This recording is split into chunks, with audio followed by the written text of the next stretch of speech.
Initially, reality faded into noise, as one would expect when tuning the antenna of consciousness quickly through a frequency range of vast information potential before arriving at a final station, which can only be described in a most inadequate form by the means of human language. Before fully immersing myself in this world, however, I had to pass through a membrane that seemed to contain the shapes of jagged red and yellow jester entities, which did not give me a sense of their presence, leading me to believe they were purely a visual phenomenon associated with the membrane. I waded out into the space behind the membrane in which my awareness was entirely surrounded in 360-degree, four-dimensional complexity, the likes of which I cannot begin to describe to you in any way mentally representative of their form. There were entities here of vast intelligence, flowing through the walls and ceilings of this vastly open, yet strangely curved space.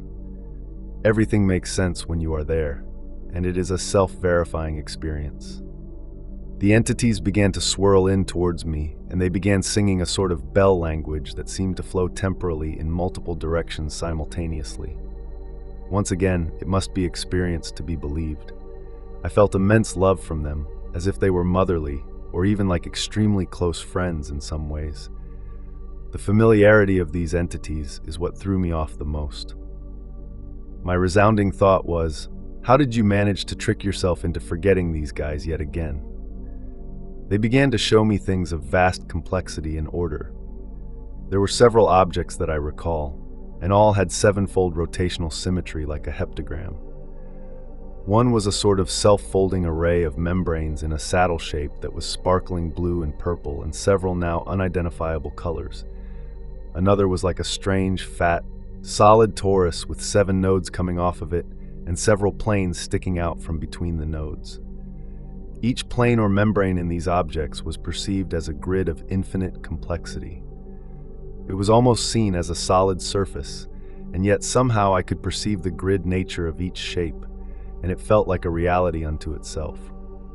The final object I recall being shown before being handed back into my body by the gentle hands of these motherly guardians was a sort of box with a cascade of increasingly small boxes, seemingly growing from the top, leading up to a windmill, made of 7 saddle-shaped hyperbolic grids, slowly rotating around the center, on both the expected axis of rotation and an unexpected and indescribable axis of rotation that more resembles folding or twisting.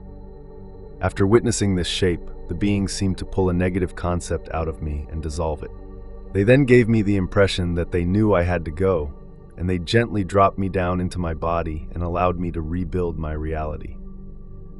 All objects I gazed upon during the next minute or two appeared to me as a sort of archetype or compressed version of reality stored in the local consciousness. I even felt as if the lack of wear and tear detail on things made my refresh rate faster, like optimizing textures on a computer. It felt like I slowly and gradually downloaded the rest of reality's details over the next minute or two after that.